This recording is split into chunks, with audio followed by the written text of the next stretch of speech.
اعوذ باللہ من الشیطان الرجیم بسم اللہ الرحمن الرحیم الم تر الی الذین خرجوا من دیارہم وہم الوف، کیا تم نے نہیں دیکھا ان لوگوں کی طرف جو اپنے گھروں سے نکلے تھے اس حال میں کہ وہ ہزاروں کی تعداد میں تھے، حذر الموت، موت کے ڈر سے وہ نکلے۔ اس کانٹیکسٹ میں المستدرک للحاکم میں صحیح سند سے ایک حدیث موجود ہے، موقوفاً حدیث ہے، ابن عباس کا قول ہے، مرفوع نہیں ہے وہ، کہ وہ کہتے ہیں کہ سابقہ امتوں میں ایک امت تھی جن کے علاقے میں طاعون کا مرض پھیل گیا اور ان کی تعداد 4000 کے قریب تھی، تو وہ اپنے موت کے ڈر سے اپنا علاقہ چھوڑ کر نکلے تو اللہ تعالیٰ نے ان سب کے سب لوگوں کو مار دیا۔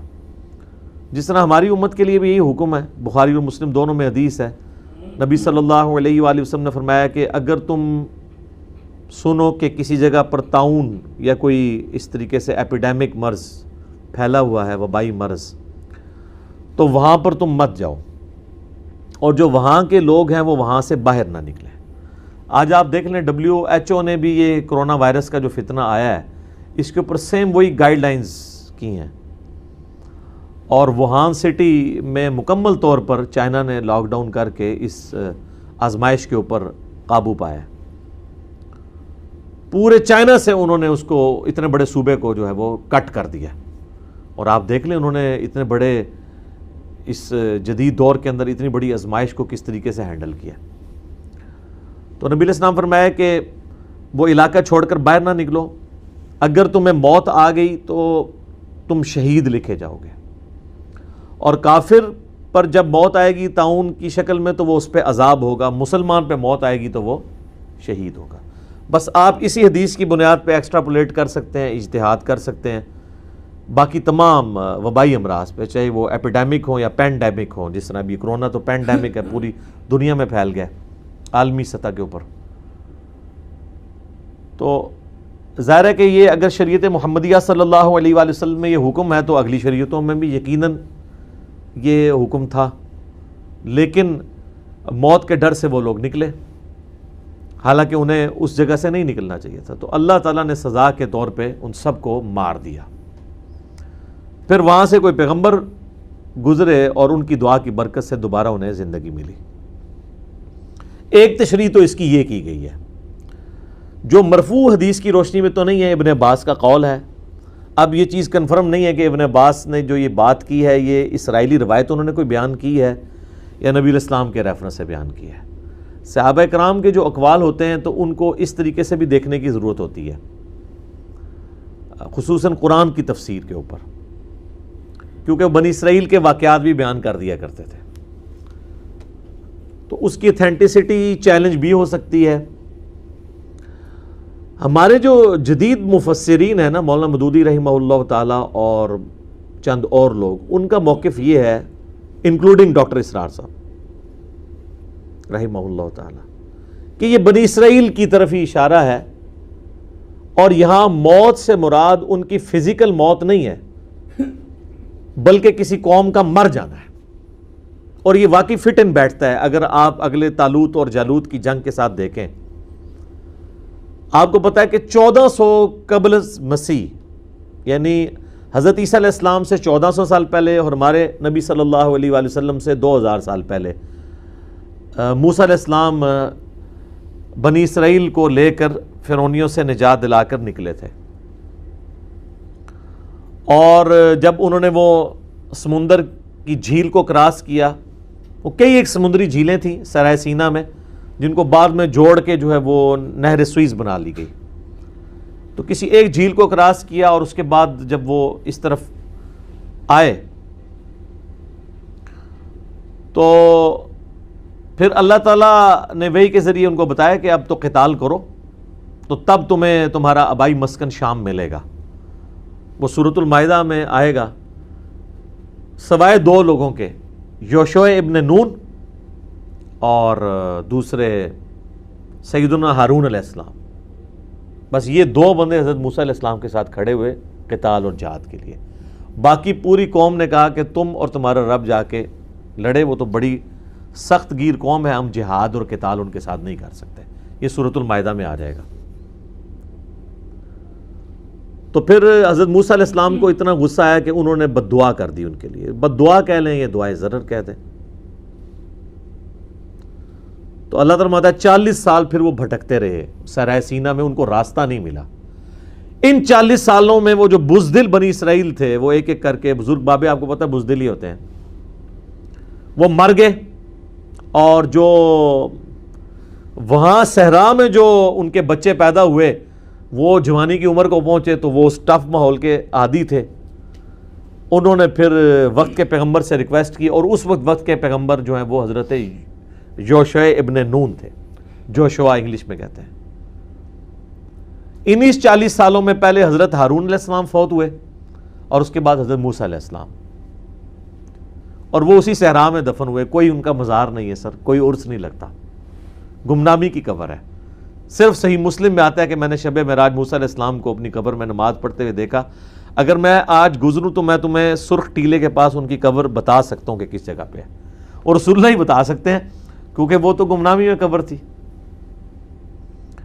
تو سیدنا موسیٰ علیہ السلام بھی فوت ہوئے، ہارون علیہ السلام پہلے ہی فوت ہو گئے. پھر جو ان کے صحابی تھے حضرت ہارون کے، یوشع ابن نون، ان کو اللہ تعالیٰ نے پیغمبر بنا دیا. بلکہ بخاری مسلم میں آتا ہے کہ بنی اسرائیل پہ اتنا لمبا عرصہ اس حال میں گزرا ہے کہ ایک پیغمبر فوت ہوتے وقت دوسرے پیغمبر کو اپنا خلیفہ چھوڑ کے جاتا تھا. آلموسٹ 1400 سال تک ان کی پیغمبروں کی وہ جو چین ہے وہ نہیں ٹوٹی. اس دوران غلامی کا دور بھی ان پہ آیا ہے. یہ نہیں تھا کہ پیغمبر آتے تھے تو ان کو غلبہ ہوتا تھا. اگر یہ رومن امپائر کے نیچے غلام تھے تو پیغمبروں سمیت غلامی کی زندگی بھی گزری. تو پھر جو نئی نسل تھی وہ نوجوان تھے، ٹف ماحول کے عادی تھے. انہوں نے یوشع ابن نون کو ریکویسٹ کی کہ اب ہم قتال کریں گے. تو پھر انہوں نے قتال کیا اور آہستہ آہستہ کر کے شام فتح کر لیا. لیکن غلطی یہ کی کہ 12 قبائل تھے اور آپس میں ان کی بنتی نہیں تھی، تو 12 حکومتیں قائم کی. تو جب 12 حکومتیں ہوں گی تو پھر دشمنوں کا غلبہ پانا ان کے اوپر آسان ہو جائے گا.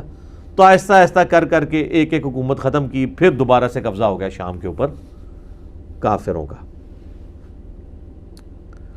تو مولانا مودودی کا، ڈاکٹر اسرار صاحب، ان لوگوں کا یہ موقف ہے کہ یہ جو اللہ تعالیٰ فرما رہے ہیں کہ وہ ایک زمانہ تھا، یہی بنی اسرائیل نکلے، ہزاروں کی تعداد میں تھے، اور موت کا ڈر تھا. موت کا ڈر یعنی قتال کریں گے تو مارے جائیں گے، تو اللہ نے پھر ان کو مار ہی دیا. یعنی ایسے قوم ان کی موت ہوگی صحرائے سینا میں کہ وہ چلتی پھرتی زندہ لاشیں تھیں، ڈرپوک لوگ. ثم احیاہم، پھر اس کے بعد اللہ نے ان کو دوبارہ سے زندہ کیا. فقال لهم اللہ موتوا، تو اللہ نے ان کو کہا کہ مر جاؤ. ثم احیاہم، پھر اللہ نے انہیں دوبارہ زندہ کیا. یعنی وہ 40 سال جو رہے وہ ان کی زندگی ایک سمجھ لیں کہ مردار کی سی زندگی ہے، اور پھر اللہ نے ان کو نئی زندگی دی جو ان کے اندر قتال کا جذبہ پیدا ہوا.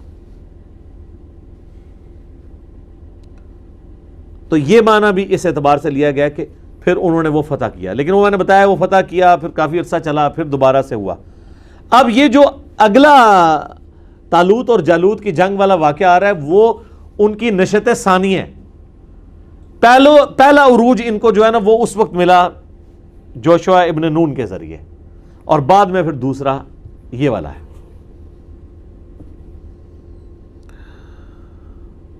ان اللہ لذو فضل علی الناس، بے شک اللہ تعالیٰ بڑا مہربان ہے لوگوں پر. ولکن اکثر الناس لا یشکرون، لیکن اکثر لوگ جو ہیں وہ شکر گزاری کی روش اختیار نہیں کرتے. وقاتلوا فی سبیل اللہ واعلموا ان اللہ سمیع علیم، اور قتال کرو اللہ کے راستے میں اور جان لو کہ اللہ تعالیٰ سننے والا، علم والا ہے. تو اب یہ قتال سے وہ ریلیشن شپ بنتا ہے کہ یہ جو ان کی موت ہوئی تھی وہ قتال سے بھاگنے کی وجہ سے ہوئی تھی. ایز اے قوم، جیسے کہتا ہے نا یہ مردہ قوم ہے اور یہ زندہ قوم ہے. اور عین ممکن ہے کہ ابن عباس کا جو قول ہے وہ والی بات ہو کہ فزیکلی واقعی کو موت آئی ہو اور پھر پیغمبر کی دعا سے وہ زندہ ہو گئے ہوں. تو یہ دونوں واقعات، یعنی اس میں بعض اوقات یہ اہل حدیث تھوڑے سخت ہو جاتے ہیں. وہ کہتے ہیں جب آپ اس طرح کی گفتگو کریں گے تو پھر اس میں یہ ہے کہ وہ ظاہری الفاظ کو آپ بدل رہے ہیں. ظاہری الفاظ کو نہیں، قرآن حکیم میں کچھ چیزیں واقعی محاورتاً بھی آ رہی ہوتی ہیں. صرف ظاہری الفاظ کے اوپر آپ جائیں گے تو وہ اس میں بھی کوئی حرج نہیں ہے، لیکن اس کو کانٹیکسٹ میں بھی سمجھنا چاہیے۔ خود اہل حدیث ہی مانتے ہیں کہ جو سورۃ البقرہ میں آیا ہے کہ کھاتے پیتے رہو جب تک کہ سفید ڈورا کالے سے ممتاز نہ ہو جائے، تو وہ کہتے ہیں بخاری مسلم میں حدیث ہے کہ حضرت عدی بن حاتم نے جو ہے وہ اپنے سرہانے میں جو ہے وہ رکھا ہوا تھا کالا اور سفید ڈورا، تو وہ دیکھتے رہتے تھے کہ جب اندھیرے میں ان دونوں میں فرق جب تک ظاہر نہیں ہوتا، یعنی اتنی آسمان کی روشنی نہیں ہوتی، تو وہ ساری کرتے تھے۔ تو نبی علیہ السلام تک بات پہنچی تو آپ فرمایا اس سے مراد یہ والے ڈورے نہیں، آسمان کے ڈورے ہیں۔ تو ظاہری الفاظ میں تو دونوں طرح مانا جا سکتے تھے نا، انہوں نے وہ فزیکل ڈورے لیے، نبی علیہ السلام نے آسمان کا ڈورا لیا، تو اس طرح ہو جاتا ہے، اور اس کے اوپر فتویٰ نہیں لگانا چاہیے۔ اسی طریقے سے سورۃ القصص کی آخری آیت ہے کہ ہر چیز جو زمین پہ ہے وہ فنا ہو جائے گی، صرف تمہارے رب کا چہرہ باقی رہے گا۔ اب وہاں پہ آپ اہل حدیث کا ترجمہ پڑھے تو انہوں نے چہرے کی بجائے کیا کہ اللہ کی ذات باقی رہے گی۔ اگر لفظی معنوں میں رہے تو پھر چہرہ ہی ترجمہ کرنا چاہیے، تو کہتے ہیں نہیں، چہرے سے مراد اللہ کی ساری ذات ہے، ٹھیک ہے۔ اسی طریقے سے بخاری مسلم میں حدیث ہے کہ قیامت والے دن کوئی سایہ نہیں ہوگا سوائے اللہ کے سائے کے، اور 7 لوگوں کو اللہ کا سایہ نصیب ہوگا۔ اب اس میں ترجمہ کرتے وقت اہل حدیث بھی اور باقی سب بھی کہتے ہیں کہ یہاں اللہ کے سائے سے مراد عرش کا سایہ ہے، اللہ کا سایہ نہیں ہے، اللہ کے عرش کا سایہ۔ تو تعویل کرتے ہیں، تو تعویل کے اوپر یہ کہہ دینا یہ جہمیہ ہیں، یہ بالکل ایکسٹریم رویہ ہے، الا یہ کہ جہاں آپ کو بالکل واضح کوئی چیز ملے جس میں تعویل ممکن نہ ہو۔ یہ میں ٹیکنیکل علم الکلام کی بحثیں بھی ساتھ کرتا ہوں تاکہ جن لوگوں کا اس فیلڈ میں انٹرسٹ ہے ان کو بھی یہ معاملات کلیئر ہوں کہ تھنک آؤٹ آف باکس کریں، خام خواہ کسی کے اوپر فتوے نہیں لگانے چاہیے۔ تو دونوں معنی درست ہیں۔ ابھی اسی طرح کی ایک تعویل آگے بھی طالوت اور جالوت کی جنگ میں بھی آئے گی، وہاں پہ بھی اہل حدیث کہتے ہیں کہ نہیں جی، آپ تابوت سکینہ کے بارے میں جو یہ موقف رکھتے ہیں یہ قرآن و حدیث کے خلاف ہو جائے گا۔ قرآن و حدیث یعنی وہ جو جس کو وہ قرآن و حدیث سمجھ رہے ہوتے ہیں، حالانکہ دونوں طرف معنی ممکن ہوتا ہے، اس طرح کی تعویلات ممکن ہیں۔ ایک وہ تعویلات ہیں جو غلام پرویز نے کی ہیں، اس نے تو قرآن حکیم کی تعریف کر دی ہے، اس کے ہم حق میں نہیں ہیں، لیکن جو کتاب اللہ کو، سنت کو، صحیح الاسناد حدیث کو ماننے والے ہیں ان کے بارے میں اس طرح کا گمان نہیں کرنا چاہیے۔ من ذا الذی یقرض اللہ قرضا حسنا، کون ہے تم میں جو اللہ تعالیٰ کو قرض حسنا دے، فیضاعفہ لہ اضعافا کثیرا، تو اللہ تعالیٰ پھر اس کو کئی گنا کثرت کے ساتھ بڑھا کر اس کو واپس کر دے گا، یعنی قیامت والے دن۔ واللہ یقبض ویبسط والیہ ترجعون، اور اللہ تعالیٰ ہی کسی کا رزق جو ہے وہ روک لیتا ہے اور کسی کا رزق کشادہ کر دیتا ہے، اور تمہیں لوٹ کر اسی کی جانب جانا ہے۔ تو یہاں پہ وہ والی گفتگو مکمل ہوئی جو بنی اسرائیل کی جو ہسٹری طالوت اور جالوت کی جنگ سے پہلے والا ایک معاملہ ہے۔ اب جناب آیت نمبر 246 سورۃ البقرہ کی، اس سے آن ورڈ پارہ نمبر 2 کے کمپلیٹ ہونے تک 252 تک مسلسل طالوت اور جالوت کی جنگ، جو ایک سمجھ لیں غزوہ بدر ہے بنی اسرائیل کی ہسٹری کا، اس کا ذکر ہے۔ بخاری مسلم میں انہی آیات کی روشنی میں آتا ہے کہ غزوہ بدر میں بھی نبی علیہ السلام کے اصحاب جو ہیں وہ 310 سے کچھ اوپر تھے، یعنی 313، اور جو طالوت کے ساتھ جنہوں نے مل کے جہاد کیا جالوت کے خلاف، وہ بھی بنی اسرائیل میں مسلمان 313 تھے۔ الم تر الی الملأ من بنی اسرائیل من بعد موسیٰ، کیا تم نے نہیں دیکھا اس گروہ کو جو بنی اسرائیل سے تھا موسیٰ علیہ السلام کے بعد، یعنی وہی جو میں نے بتایا سرائے سینا میں جن کی وہ پوری پرورش ہوئی، ایک ان کے یعنی آباء و اجداد تھے اور ایک یہ لوگ تھے، اور اس کے بعد پھر 12 قبائل سے حکومتیں بنیں، پھر کافروں نے ان پہ حملہ کر کے بنی اسرائیل کی 12 حکومتیں بھی ختم کر دیں، پھر دوبارہ زوال کا ان کے اوپر پیریڈ شروع ہو گیا۔ تو اب دوبارہ سے عروج کی طرف جانے کے لیے انہوں نے کہا اذ قالوا لنبی لہم، جب انہوں نے اپنے وقت کے پیغمبر سے کہا لَهُ مُبْعَثْ لَنَا مَلِكًا نُقَاتِلْ فِي سَبِيلِ اللَّهِ، کہ آپ ہمارے لیے کوئی ایک ایسا امیر مقرر کر دیں کہ اس کی سرکردگی میں ہم اللہ کی راہ میں جہاد کریں، کوئی بادشاہ سپہ سالار مقرر کر دیں۔ اب یہاں سوال پیدا ہوتا ہے کہ یہ وقت پیغمبر کیوں نہیں سپہ سالار بنا؟ یہ ہمیں یعنی اس کانٹیکسٹ میں تورات میں ملتا ہے کہ یہ یعنی سیدنا تورات سے مراد اولڈ ٹیسٹمنٹ، جس میں اگلے انبیاء کے صاحب بھی ہیں، ورنہ صرف تورات کی بات کریں تو وہ تو اس واقعے کے بعد نازل ہوئی ہے، داؤد علیہ السلام تو بعد میں منظر عام پہ آئے ہیں۔ اولڈ ٹیسٹمنٹ میں جو سموئیل پیغمبر کے جو صحیفے ہیں نا، اس میں یہ ملتا ہے کہ یہ سموئیل پیغمبر تھے۔ تو انہی کے نام کے اوپر وہ آپ کے ویسٹ انڈیز کا جو پلیئر ہے سیمیل، ہاں، تو یہ کرسچنز کے ہاں یہ نام چلتا ہے بنی اسرائیل کی ہسٹری میں، ہم اسے سموئیل کہہ دیتے ہیں اردو کے اندر۔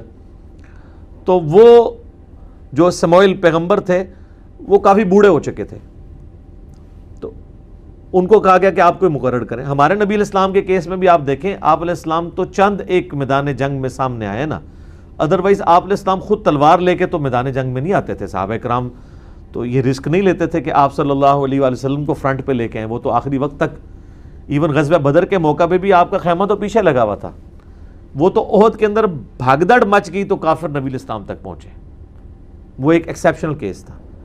اس طریقے سے غزوہ حنین کے موقع پہ چونکہ 12,000 کا لشکر ہی تتر بتر ہو گیا، تو نبی علیہ السلام تو چونکہ لیڈر تھے تو آپ نے فرنٹ سے لیڈ کیا اور خود آگے گئے، اور پھر قرآن میں آتا ہے بس ایک مٹھی پھر آپ نے کنکریوں کی پھینکی تھی، وَمَا رَمَيْتَ إِذْ رَمَيْتَ وَلَكِنَّ اللَّهَ رَمَى، تو وہ سارے کے سارے اندھے ہی ہو گئے سامنے۔ تو یہاں پر وہ پیغمبر بوڑھے ہو چکے تھے تو ان سے ریکویسٹ کی گئی کہ آپ ایک کوئی ینگ سا سپہ سالار ہمارے لیے مقرر کریں، ہم اس کی سرکردگی میں مل کے تو دوبارہ سے اپنی کھوئی ہوئی جو سرزمین ہے شام کی وہ حاصل کر لیں۔ تو اب وہ پیغمبر کیا کہہ رہے ہیں؟ ظاہر ہے ان کی مینٹیلٹی کو تو سمجھتے تھے نا۔ قال هل عصیتم ان کتب علیکم القتال اللہ تقاتلوا، ان کا ایسا نہ ہو کہ میں اللہ سے ریکویسٹ کروں اور وہ کوئی مقرر کر دے قتال تمہارے اوپر اور پھر تم قتال سے ہی منکر ہو جاؤ، کیونکہ تمہارے بزرگوں کی بھی پیچھے ہسٹری یہی ہے، یہی کیا تھا نا انہوں نے، حضرت موسیٰ علیہ السلام کو بھی چٹا جواب دے دیا تھا، تو وہ ان کے ذہن میں ہسٹری تھی۔ قالوا وما لنا الا نقاتل فی سبیل اللہ، وہ کہنے لگے کہ یہ کیسے ہو سکتا ہے بھلا کہ ہم جہاد سے منکر ہو جائیں۔ وقد اخرجنا من دیارنا وابنائنا، جبکہ ہمیں ہمارے گھروں سے نکال دیا گیا، ہماری اولادوں سے ہمیں محروم کر دیا گیا، ان پہ اتنے ظلم ہم پہ کافروں نے کیے ہیں، تو اب تو ہمارے پاس کوئی اور چارہ ہی نہیں ہے کہ ہم اپنی سرزمین دوبارہ سے حاصل کریں۔ لیکن سر یہ نعرے ہی ہوتے ہیں، صرف پریکٹیکلی جب برا وقت آتا ہے نا تو معاملات کو لے کے چلنا بڑا مشکل ہو جاتا ہے۔ یہاں پہ بھی آپ دیکھیں کتنے لوگ گلے پھاڑ پھاڑ کے نعرے لگاتے ہیں، لیکن پریکٹیکلی جب دین پہ چلنے کی باری آتی ہے تو ان کے لیے چلنا مشکل ہو جاتا ہے۔ اور وہی ہوا، فلما کتب علیہم القتال، جب ہم نے ان پر قتال فرض کر دیا، تولوا الا قلیلا منہم، تو سب کے سب منہ پھیر گئے بجز چند لوگوں کے۔ واللہ علیم بالظالمین، اور اللہ تعالی خوب جانتا ہے ظالموں کو، یعنی کون سے مخلص لوگ تھے اور کون سے لوگ مخلص نہیں تھے، اللہ تعالیٰ خوب جانتا ہے ان کو۔ لیکن سر اس کے اگینسٹ ہمارے محبوب صلی اللہ علیہ وآلہ وسلم کو جو اصحاب ملے ہیں نا جی، ان کی کوالٹیز ایکسٹرا آرڈنری تھی، اور انہوں نے کسی موقع پر نبی صلی اللہ علیہ وآلہ وسلم کو پیٹھ نہیں دکھائی۔ ایک وقتی طور پر بھگدڑ کا مچ جانا غزوہ احد پہ یا حنین کے موقع پہ، یہ چند ایک چھوٹے چھوٹے واقعات ہیں، اوورال ایسا نہیں تھا۔ نبی صلی اللہ علیہ وآلہ وسلم کی مبارک زندگی میں سب سے مشکل جو جہاد تھا نا، جسے اللہ تعالیٰ نے خود قرآن میں جیش العسرہ کہا ہے، تنگی والا جہاد، وہ غزوہ تبوک تھا، کیونکہ مقابلے پر بھی اس وقت کی سب سے بڑی سپر پاور تھی، رومن امپائر تھی، اور 1.5 لاکھ کی ان کی فوج مکمل اکوپمنٹس کے ساتھ، اور یہاں پہ اکثر لوگ پیدل ہیں، اور اتنا لمبا سفر 700 کلومیٹر کا تبوک کا مدینہ شریف سے، پھر بھی انہوں نے استقامت دکھائی۔ 30,000 کے قریب لوگ نبی الاسلام کے ساتھ نکلے، لیکن یہاں پر ایسا نہیں ہوا۔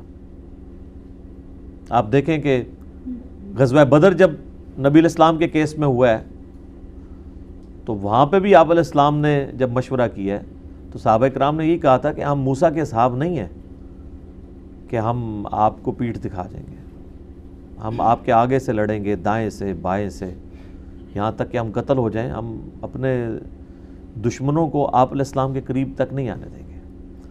یہی وجہ ہے کہ اللہ تعالیٰ نے قرآن حکیم میں اصحاب رسول صلی اللہ علیہ وآلہ وسلم کی توصیف بیان کی ہے۔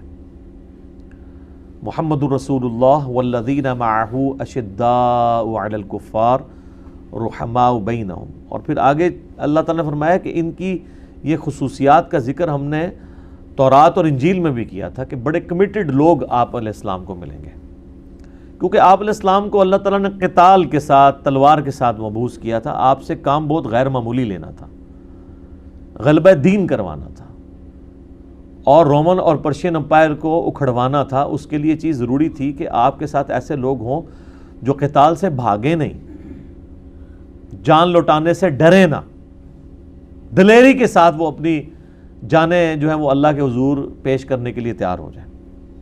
تو اس لیے نبی علیہ السلام کے جو صحابہ کی توصیف اگلی کتابوں میں آئی ہے نا، ان کی عبادت کے تذکرے، ان کی اللہ سے کمٹمنٹ کے تذکرے، اور سب سے ٹاپ آف دا لسٹ ان کا جہاد کا معاملہ، جو بعد میں مسلمانوں میں کمزوری آ گئی۔ صحابہ کرام کا سب سے بڑا جو ترہ امتیاز تھا نا، وہ ہے ہی جہاد اور قتال تھا، باقی ساری چیزیں چھوٹی ہیں ان کی زندگی میں۔ دیکھیں صحابہ میں تو کئی لوگ ہیں جن سے زیادہ نمازیں آپ لوگ پڑھ چکے ہیں اپنی زندگی میں۔ اکرمہ ابن ابی جہل فتح مکہ پہ مسلمان ہوئے ہیں 8 ہجری میں، اور جنگ یرموک میں 13 اور 14 ہجری کے اندر وہ شہید ہو گئے۔ تو کتنے سال نمازیں پڑھی ہیں انہوں نے؟ 6 سال 6 سال کے روزے رکھے ہوں گے۔ تو آپ میں سے کتنے لوگ ایسے 25-30 سال کے روزے یا نمازیں پڑھ چکے ہیں؟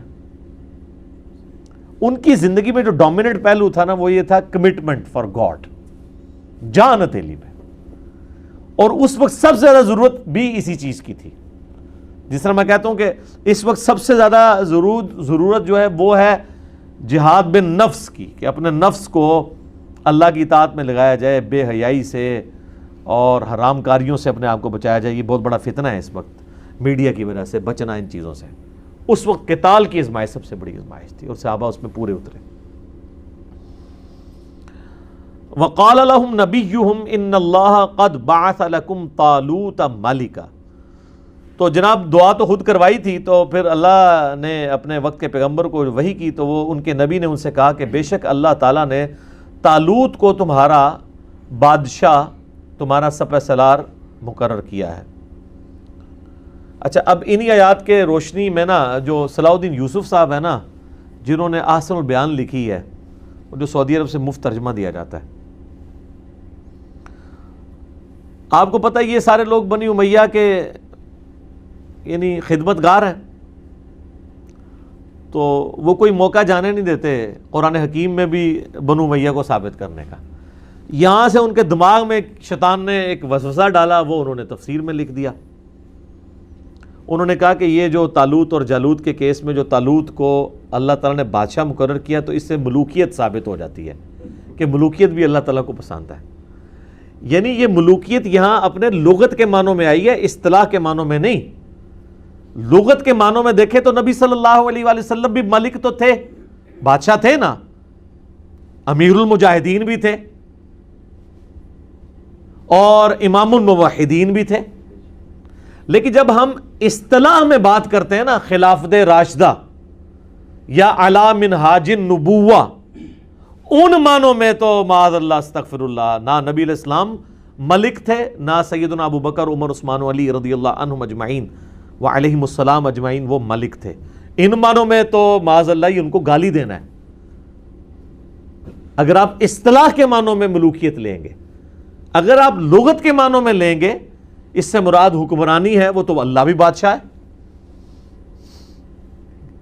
زمین و آسمان کی ملکوت السماوات والارض، زمین و آسمان کی بادشاہت کس کی ہے؟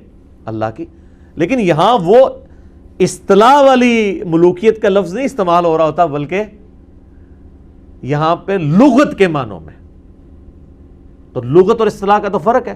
سورہ یوسف میں رب کا لفظ مالک کے لیے آیا ہے، غلام کے ریفرنس سے، جو حضرت یوسف علیہ السلام کہتے ہیں تم میں سے فلاں شخص اپنے رب کو شراب پلائے گا، اور دوسرے اسی کو کہتے ہیں کہ جب تم اپنے رب سے ملو تو میری سفارش کرنا کہ مجھے اس طرح انہوں نے ویسے ہی یعنی جیل میں ڈال دیا۔ تو وہاں رب جو ہے وہ لغت کے معنوں میں ہے، پالنے والا۔ جیسے باپ بھی رب ہی ہے نا، پالنے والا تو ہے نا، رب ارحمہما کما ربیانی صغیرا، جس طرح بچپن میں انہوں نے ہمیں پالا تھا ماں باپ نے، اللہ تو بھی ان پر رحم فرما، سورہ بنی اسرائیل میں آتا ہے۔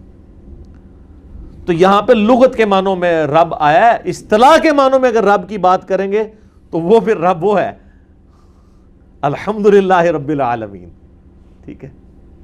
جس دا لوکی کلمہ پڑھ دے او محمد اور تے میاں محمد بخش اور، ٹھیک ہے نا۔ وہ نام ایک ہونے سے تو نہیں فرق پڑا۔ کتنے محدثین ہیں ان کے نام ہی محمد ہے۔ امام بخاری کا نام محمد ہے، محمد بن اسماعیل۔ امام باقر کا نام بھی محمد ہے۔ ابن سیرین کا نام بھی محمد ہے، محمد ابن سیرین۔ تو کتنے محدثین تابعین کے نام محمد ہے، لیکن وہ نام سیم ہونے سے تو اصطلاح اور لغت کا تو یہاں ان کا دماغ چلا گیا جو اس سے۔ تو انہوں نے کہا بعض لوگ ملوکیت کو برا جانتے ہیں، تو قرآن میں تو اللہ تعالیٰ نے خود ایک بادشاہ مقرر کیا تھا۔ سر یہ جو طالوت کو بادشاہ مقرر کیا تھا، یہ پیغمبر کی وحی کے ساتھ اللہ نے مقرر کیا تھا، جبکہ حضرت امیر معاویہ رضی اللہ تعالیٰ عنہ ہو یا اس کے بعد جو بنی امیہ کے خلیفہ ہیں ان کو اللہ نے نہیں مقرر کیا، بلکہ وہ کس طریقے سے اس امت میں مسلط ہوئے ہیں وہ میرا آپ کربلا والا ریسرچ پیپر احادیث کی روشنی میں پڑھیں، حکمرانوں کی لکھی ہوئی تاریخ کی روشنی میں نہیں۔ اردو میں بھی ہے، عربی میں بھی ہے، انگلش میں بھی ہے اور ہندی میں بھی ہے۔ تو یہاں پہ میں جب بھی آتا ہوں نا تو مجھے وہ صلاح الدین یوسف صاحب کی تفسیر یاد آ جاتی ہے، چونکہ میں اسے پروموٹ بھی کرتا ہوں کہ بیسٹ تفسیر میں سے آسن البیان، لیکن جہاں پہ خامی ہے وہ ہائی لائٹ کرنا ہماری جو ہے علمی ذمہ داری ہے کہ یار یہ کام وہ ڈالتے ہیں، تو وہ اگر ملوکیت کا لفظ لیں تو ان کو کہیں کہ آپ جس ملک کی بات کر رہے ہیں ان معنوں میں تو خیر سورہ آل عمران میں آیا ہے کہ وَتُعِزُّ مَن تَشَاءُ وَتُذِلُّ مَن تَشَاءُ، اللہ تعالیٰ جس کو چاہتا ہے عزت دیتا ہے، جسے چاہتا ہے ذلت۔ اس کا سٹارٹ ہی سے ہو رہا ہے کہ اے ملک کے مالک تو جسے ملک دے تیری مرضی، جس سے چھین لے تیری مرضی، کسی کو عزت دے تیری مرضی، کسی سے عزت چھین لے تیری مرضی، تیرے ہاتھ میں ساری بادشاہی ہے۔ وہ تو فرعون کو بھی اللہ تعالیٰ نے بادشاہی دی ہوئی تھی، لیکن فرعون اللہ کا ریپرزینٹیٹو نہیں تھا دنیا کے اوپر، یہ ذہن میں رکھیے گا۔ تو یہ والی ملوکیت اگر انبیاء کی کو ثابت کرتا ہے، انبیاء کے کانٹیکسٹ میں ان کا بادشاہ مقرر کرنا، تو یہ وحی کے ذریعے تھا، لہٰذا اس کا معاملہ اس کے ساتھ کمپیئر نہیں ہو سکتا۔ قالوا انا یکون لہ الملک، وہ کہنے لگے کہ کس طرح اس کے ہمارے اوپر وہ امیر مقرر ہو سکتا ہے، علینا ہم پر، ونحن احق بالملک، جبکہ ہم زیادہ جو ہے وہ امارت کے حقدار ہیں کہ ہم جو ہے وہ امیر بنیں، منہ اس سے، ولم یؤت سعۃ من المال، اور اسے نہ تو مال میں کوئی وسعت دی گئی ہے، یعنی وہ کہنے لگے نہ تو اس کا حسب نسب اس اعتبار سے کوئی ہمارے والا کوئی اعلیٰ ہے اور نہ اس کے پاس مال ہے، تو وہ کیسے طالوت جو ہے وہ ہمارے اوپر امیر مقرر ہو سکتا ہے۔ قال ان اللہ اصطفاہ علیکم، تو وہ پیغمبر نے جواب دیا کہ بے شک اللہ تعالیٰ نے اسے تم پر چن لیا ہے، وزادہ بسطۃ فی العلم والجسم، اور اسے تم پر فوقیت دی ہے جسم کی کشادگی میں بھی اور علم کی بھی۔ علم کا ذکر پہلے آیا، علم بھی اس کا تم سے زیادہ ہے اور اس کے اندر طاقت بھی زیادہ ہے۔ ظاہر ہے وہ اب میدان جنگ کی باری آ رہی ہے تو پھر ایسا بندہ چنا جائے گا نا جو علم اور جسم رکھنے والا ہو۔ اچھا، انہی آیات کی روشنی میں شیعہ نے جو ہے وہ حضرت علی کی خلافت ثابت کی ہے۔ وہ کہتے ہیں کہ سیدنا علی جو تھے ان کا علم بھی باقی صحابہ سے زیادہ تھا، اور طاقت بھی آپ دیکھ لیں جتنے بڑے بڑے معرکے ہیں وہ حضرت علی نے آپ کو جتائے ہیں۔ تو انہوں نے کہا کہ اس سے قرآن سے ایک اسلوب پتہ چلتا ہے کہ جو ہے وہ عمارت یا خلافت اس کو دینی چاہیے کہ جس کے پاس علم اور جسم یعنی طاقت کے اعتبار سے وہ باقیوں پر پرائورٹی رکھتا ہو۔ تو اگر یعنی ایک اصول اور مبادی کے طور پر دیکھا جائے تو بالکل ٹھیک ہے یہ بات ان کی، اور میرا تو موقف بھی ہے، میری تو ویڈیوز بھی ریکارڈڈ موجود ہیں کہ اگر نبی علیہ السلام کے بعد سیدنا علی کو خلیفہ چن لیا جاتا تو اس میں کوئی ایسی حرج والی بات بھی نہیں تھی، لیکن چونکہ نبی علیہ السلام کی تربیت ایسی تھی کہ آپ علیہ السلام نے جو جسے کہتے ہیں نا اقربا پروری، اس کو کبھی بھی اپنے قریب نہیں آنے دیا، اور بعض اوقات اس قسم کی چیزیں کسی اپنے قریبی کے حق میں وہ سمجھ لیں ڈیبٹ کے طور پہ بھی ثابت ہو جاتی ہیں، اور وہ حقدار بھی ہو تو اس حق سے پیچھے ہو جاتا ہے یا اسے کر دیا جاتا ہے۔ ٹھیک ہے، جو بخاری میں آتا ہے نا کہ حضرت عباس ابن عبد المطلب کہتے ہیں کہ آؤ رسول اللہ سے جا کے ہم مانگ لیتے ہیں خلافت میں کوئی حصہ۔ انہوں نے کہا رسول اللہ صلی اللہ علیہ وسلم نے اگر انکار کر دیا تو ان کی امت بنو ہاشم کو کبھی بھی خلیفہ نہیں بننے دے گی۔ تو حضرت علی کو یہ پتہ تھا کہ نبی علیہ السلام فی نفسہ خلیفۃ اللہ ہیں فی الارض، تو آپ اپنے رشتہ داروں کو کبھی بھی آگے نہیں آنے دیں گے اس اعتبار سے خود۔ ہاں امت چن لیں وہ علیحدہ معاملہ ہے، خود جب بھی آپ کا معاملہ آئے گا نا تو آپ یہ نہیں کریں گے، کیونکہ نبی علیہ السلام کے وہ بچوں کی مانند تھے۔ تو لہٰذا اس سے آپ علمی دلیل تو ضرور پکڑ سکتے ہیں، لیکن اس سے اگر کوئی شخص کہے کہ اجماع صحابہ انکلوڈنگ خود سیدنا علی کا بھی ابو بکر عمر عثمان کی بیعت کر لینا وہ کو قرآن کے خلاف تھا، تو وہ پھر آپ کا دوسرا ایکسٹریم رویہ ہوگا۔ ہم تو درمیان میں اس معاملے میں کہ اس طرف بھی موقف اڈاپٹ کیا جا سکتا تھا اور کیوں نہیں کیا گیا اس کے پیچھے وہ والا معاملہ موجود تھا، تو دونوں معاملات اپنی جگہ درست ہیں۔ واللہ یؤتی ملکہ من یشاء، اور اللہ تعالیٰ جسے چاہتا ہے اپنا ملک عطا فرماتا ہے۔ واللہ واسع علیم، اور اللہ تعالیٰ وسعت والا اور علم والا ہے۔ وقال لهم نبیہم، اور ان کے نبی نے ان سے کہا ان آیت ملکہ ان یأتیکم التابوت فیہ سکینہ، کہ یہ جو طالوت کی بادشاہی ہے اس کی نشانی اللہ کی طرف سے یہ ہے، یعنی تمہیں اگر شک ہو کوئی معاذ اللہ میں نے تم سے کوئی غلط بیانی کی ہے تو اللہ تعالیٰ نشانی کے طور پہ کہ اللہ تعالیٰ کی تائید اس کو حاصل ہے، اللہ تعالیٰ تمہیں تابوت سکینہ واپس لوٹا دے گا، وہ تابوت جس میں تمہارے لیے سینوں کا سکون ہے، من ربکم، تمہاری رب کی طرف سے، وَبَقِيَّةٌ مِّمَّا تَرَكَ آلُ مُوسَى وَآلُ ہارون، اور اس میں موسیٰ علیہ السلام اور ہارون علیہ السلام کے چھوڑے ہوئے تبرکات بھی موجود ہیں۔ تحملہ الملائکہ، جسے فرشتے اٹھائے ہوئے لائیں گے۔ ان فی ذالک لآیہ، اس میں تمہارے لیے ہوگی نشانی، لکم، تمہارے لیے، ان کنتم مؤمنین، اگر واقعی ہی تم ایمان لانے والے ہو، بات ماننے والے ہو۔ تو اب اس سے لگ رہا ہے کہ فرشتے وہ لے کر آئے۔ باقی اسرائیلی روایتوں میں آپ جائیں مسلمانوں کے تفسیر میں، جو میں نے کہا کہ ظاہری الفاظ تو یہی ہیں کہ فرشتے لے کے آئے، لیکن اس کے لیے کوئی نہ کوئی سبب تو بنتا ہے۔ تو وہ کہتے ہیں کہ جو کفار تھے نا وہ اس تابوت سکینہ کو بنی اسرائیل سے اٹھا کر لے گئے، تو جہاں وہ لے گئے وہاں پہ وبائی امراض اور بیماریاں آئیں، تو ان لوگوں کے دلوں میں اللہ نے یہ بات ڈالی ان کے کاہنوں کے ذریعے جس طریقے سے بھی کہ یہ اس تابوت کو یہ تمہارے لیے نوست کے طور پہ ایسے چھوڑ دو۔ تو انہوں نے ایک بہت بڑے جو گڈھا تھا، ایک سمجھ لیں بیل گاڑی، اس کے اوپر اس کو رکھا اور ہانک دیا کہ وہ جدھر بھی جائے ادھروں نکلے۔ تو وہ فرشتے اسے ہانک کے بنی اسرائیل کے پاس واپس لے، حالانکہ یہ بڑی پرانی بات تھی کہ وہ لے گئے ہوئے تھے۔ تو ایگزیکٹ اسی موقع پہ جب طالوت کو اللہ تعالیٰ نے مقرر کیا تو یہ پیغمبر نے پہلے ہی بتا دیا کہ بھائی، تو وہ فرشتے ڈاکٹر سعد صاحب کا موقع ہے، فرشتے ہانک کے لائے ہیں، وہی کہتے ہیں جی وہ تعریف کر رہے ہیں قرآن میں، وہ فرشتوں کا انکار نہیں کر رہے۔ اہل حدیث کہتے ہیں نہیں، ظاہری الفاظ پہلے کہ فرشتے فزیکلی سامنے آئے، چلو اگر فزیکلی بھی آگے ہوں اینڈ رزلٹ سیم ہی ہے، اس کے اوپر بحث نہیں کرنی چاہیے۔ اس طرح کی تعویلات میں پہلے بھی بول چکا ہوں۔